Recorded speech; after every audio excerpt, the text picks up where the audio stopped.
Side खबरों के लिए सब्सक्राइब करें फ्लेम मीडिया और उसके बाद बेल आइकन को प्रेस करें ताकि सबसे पहले आपको मिले एक्सक्लूसिव खबरें।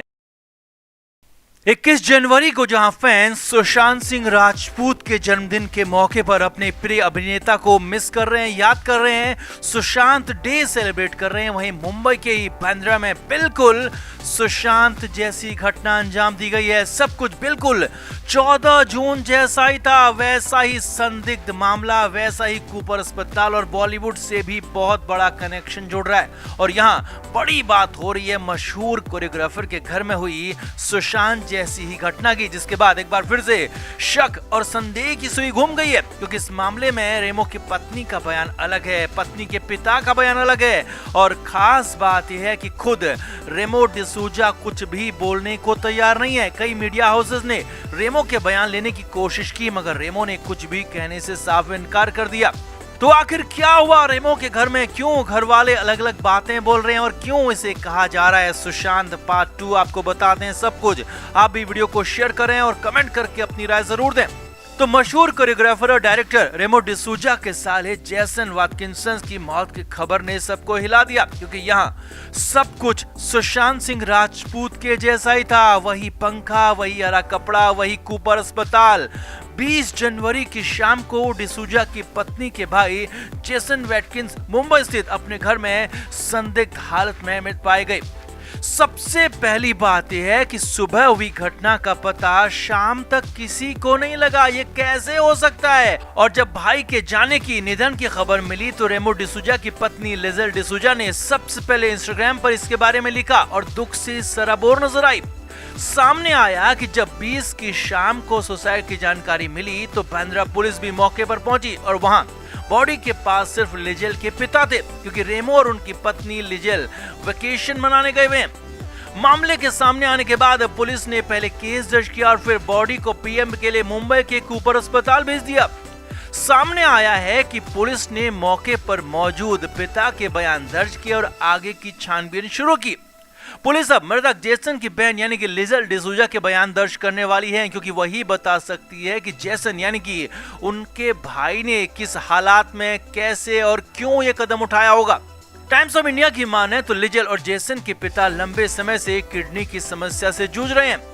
वो डायलिसिस पर थे और खुद अस्पताल में एडमिट थे। बेटा जेसन सुबह पापा की देखभाल करने आता था, मगर जेसन ना तो 19 की सुबह आया न शाम को, और फिर 20 की सुबह भी बेटा नहीं आया तो पिता को टेंशन हो गई। उन्होंने कई बार कॉल किया मगर जेसन का फोन लगातार स्विच ऑफ आ रहा था। रेमो और लिजेल गोवा में थे, इसीलिए वहां से कुछ कर नहीं पाए। इसके बाद पिता खुद अस्पताल से बाहर निकले, अपने बेटे को ढूंढते हुए अस्पताल से घर लौटे और घर पर पहुंचे तो बेटे को इस हाल में पाया, आखिरी हालत में पाया। लिजेल डिसूजा ने खुद टाइम्स ऑफ इंडिया को बताया कि किसी तरह घर पहुंचने के बाद जब पापा ने दरवाजा खोला तो पाया कि जेसन ने अपनी जान ले ली थी। लिजेल ने कहा कि मुंबई में उनकी मां के निधन के बाद उनके पापा और दोनों भाई उनके साथ ही रहते थे। क्या जेसन परेशान था? इस सवाल के जवाब में रेमो की पत्नी लिजेल ने रोते हुए जवाब दिया और कहा कि मां के जाने के बाद से वो बेहद डिप्रेस रहता था। साल 2018 में जब मां का निधन हुआ तो उसके बाद वो टूट गया था, क्योंकि वो उनके सबसे करीब था। लिजेल ने बताया कि जेसन ने शादी नहीं की थी, उसकी उम्र तकरीबन 34 साल की थी और लिजेल की माने तो जेसन बॉलीवुड में हाथ आजमाना चाहता था, मगर उसे सफलता नहीं मिल पा रही थी। वो कई जगह ऑडिशन भी दे चुका था, रेमो भी उसकी मदद कर रहे थे, लेकिन उस लिहाज से रेमो मदद नहीं कर पा रहे थे कि बॉलीवुड में काम मिल पाए। घटना से कुछ देर पहले ही रेमो डिसूजा अपनी पत्नी के साथ गोवा में अपने एक दोस्त की शादी में पहुंचे थे और खबर मिलते ही शादी की खुशियां पल भर में मातम में बदल गई। लिजेल ने बताया कि मुझे पापा का फोन आया, उन्होंने मुझे कहा कि मुझे जेसन के बारे में बताओ। पहले तो मुझे और रेमो को कुछ भी समझ में नहीं आया, लेकिन जब पता चला कि सब कुछ खत्म हो चुका है तो हम तुरंत ही गोवा से मुंबई लौट आए, जहां जेसन के बाद पिता सदमे में थे। रिपोर्ट्स की माने तो पिछले 1 महीने से जेसन बेहद ज्यादा परेशान था और वो बहन के घर भी नहीं जा रहा था। उसके कुछ दोस्त के फोन लगातार आ रहे थे, वो दोस्तों के बारे में भी किसी से ज्यादा बात नहीं करता था और फिर अचानक बिना किसी ठोस वजह के मृत पाया जाना सभी को हैरान कर रहा है। रेमो और उनका परिवार मुश्किल में फंसता हुआ यहाँ पर दिख रहा है। फिलहाल मुंबई पुलिस जेसन की संदिग्ध मौत की जांच तो कर रही है, मगर मुंबई पुलिस की जांच के बारे में सब जानते हैं तो असल में क्या हुआ होगा जेसन के साथ, क्या वजह, सिर्फ डिप्रेशन और काम नहीं मिलना था या फिर कुछ और, कुछ फाउल प्ले यहाँ पर हो सकता है। आप भी इस खबर पर अपनी राय जरूर दें, कमेंट जरूर करें और अपनी तरफ से जरूर बताएं कि क्या बॉलीवुड में अब गंदगी की पराकाष्ठा हो चुकी है। कमेंट जरूर करें, वीडियो को शेयर भी करें। तो वरुण धवन अस्पताल में है। जी हां, वरुण की तबीयत खराब होने के बाद वरुण धवन को अस्पताल में भर्ती करा गया है। वरुण का लेटेस्ट अपडेट भी आपको बताएंगे, लेकिन उससे पहले ये देखिए और समझिए कि आखिर हुआ क्यों और कैसे ये सब कुछ हो गया। तो मंगलवार को वरुण धवन एक एड की शूटिंग कर रहे थे और वहीं सेट पर उनके साथ उनके ड्राइवर मनोज भी मौजूद थे और सेट पर ही धवन के ड्राइवर मनोज को सीने में दर्द हुआ।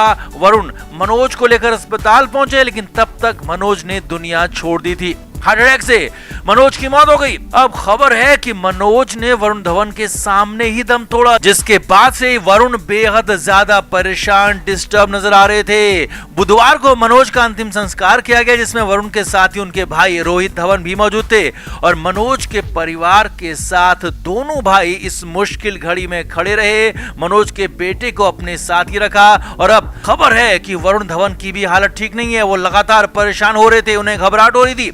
अब सबसे बड़ी खबर यह है कि बुधवार की रात को जब वरुण धवन घर पहुंचे तो उनकी हालत ठीक नहीं थी। मनोज पिछले 26 सालों से वरुण धवन के ड्राइवर थे और वरुण के साथ मनोज की काफी अच्छी बाउंडिंग थी और इसी को याद करके वरुण धवन परेशान थे। खबर है कि वरुण धवन को रात में एंजाइटी की दिक्कत होने लगी, एंजाइटी परेशानी होने लगी और घबराहट होने लगी। खबर है कि पहले तो वरुण धवन को घर में ही आराम करने के लिए कहा गया, सोने के लिए कहा गया और रात में ही डॉक्टर से भी बात की गई, लेकिन वरुण धवन की हालत में कोई सुधार नहीं हुआ। जी हाँ, हालत ये थी कि घबराहट में वरुण को एंजाइटी अटैक तक आने की खबर है। जी हाँ, वरुण धवन को घबराहट की वजह से एंजाइटी अटैक आ गया। वरुण की हालत अचानक बिगड़ने लगी। तुरंत ही डॉक्टर को कॉल किया गया और डॉक्टर की सलाह के बाद तुरंत ही रोहित धवन वरुण के घर पहुंचे। जी हाँ, रोहित धवन वरुण के पास में ही रहते हैं, लेकिन उनका घर अलग है। तुरंत ही वरुण धवन के भाई रोहित धवन वहां पहुंचे और वरुण धवन को लेकर अस्पताल पहुंचे। जी हाँ, रात के 2:30 बजे खबर है कि वरुण धवन को मुंबई के ब्रीच कैंडी अस्पताल लाया गया और अस्पताल में उन्हें भर्ती किया गया। इस दौरान रोहित धवन हर वक्त वरुण के साथ ही मौजूद थे, हर वक्त बार बार उनके साथ ही खड़े थे और खबर यह भी है कि इससे पहले दिन में डेविड धवन, जो कि वरुण के पिता हैं, उन्होंने वरुण को कंसोल किया था, समझाया था, लेकिन वरुण का मनोज से बहुत ज्यादा अटैचमेंट था और इसी वजह से वरुण धवन बेहद ज्यादा परेशान है, इमोशनल हो रहे हैं और लगातार इसी वजह से वो घबराहट में परेशान हो रहे हैं। उन्हें एंजाइटी की शिकायत बताई जा रही है। अब अस्पताल लाकर वरुण धवन को इंजेक्शन दिया गया, जिसके बाद वरुण को नींद आ गई, लेकिन सुबह भी उनकी तबीयत में ज्यादा सुधार नहीं था और हो सकता है कि अभी कुछ और दिन वरुण धवन को अस्पताल में ही रखा जा सकता है। वरुण धवन को ज्यादा दिमाग पर जोर नहीं लगाने, ज्यादा नहीं सोचने के लिए डॉक्टर्स की तरफ से सलाह दी गई है। अब हालत यह है कि वरुण धवन को अस्पताल पहुंचाने के बाद उनका पूरा परिवार भी अस्पताल में ही मौजूद है। वरुण की पत्नी, मां, सब लोग अस्पताल में ही मौजूद हैं और कहा जा रहा है कि सभी का रो कर बुरा हाल है, क्योंकि सभी का पहले से ही मनोज के साथ काफी ज्यादा अटैचमेंट था और अचानक मनोज के चले जाने के बाद वरुण की तबीयत ऐसी बिगड़ गई जिससे घर वाले और ज्यादा परेशान हो गए। हालांकि डॉक्टर्स का कहना है कि वरुण की तबीयत में अब सुधार है और ज्यादा घबराने वाली कोई बात नहीं है, लेकिन फिर भी हो सकता है कि 1 से 2 दिन वरुण धवन को और अस्पताल में लग सकते हैं। 1 से 2 दिन और उन्हें परेशानी हो सकती है, जिसके बाद उम्मीद की जा रही है कि वरुण धवन जल्दी ठीक हो जाएंगे। तो आपका वरुण धवन को लेकर क्या कहना है, वरुण की हालत को लेकर क्या कहना है, कमेंट करके जरूर बताएं और वीडियो को शेयर भी करें। Flame media report.